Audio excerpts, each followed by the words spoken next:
Unit 2, St. Petersburg, Russia's crown jewel. June 2nd.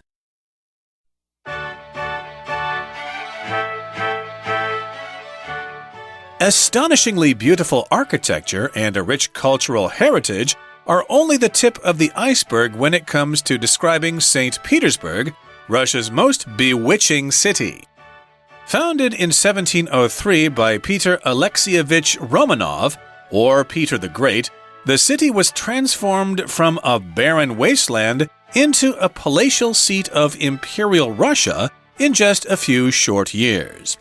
St. Petersburg boasts some of the grandest residences in Europe, and on the banks of the Neva River stands the most magnificent palace of all, the Winter Palace.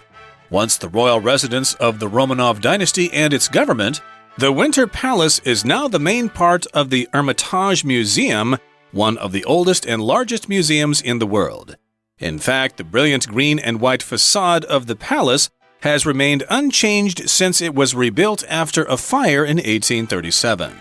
Accompanying the Winter Palace in its grandeur are 36 more palaces scattered throughout the city, including the famous Catherine Palace and Peterhof Palace, the latter of which features 150 fountains and numerous glittering statues over its sweeping grounds.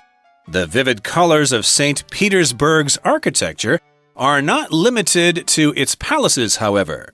The Church of Our Savior on Spilled Blood, built on the grounds where Tsar Alexander II was assassinated, dazzles visitors with its breathtaking hues and distinguishing motifs.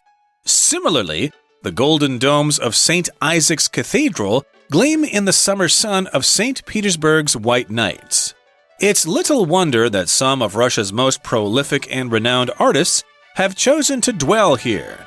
Attracted by St. Petersburg's astounding beauty and the many romantic waterways that crisscross the city, artists of every ilk have migrated to St. Petersburg for centuries, making it the beating heart of Russia's cultural landscape.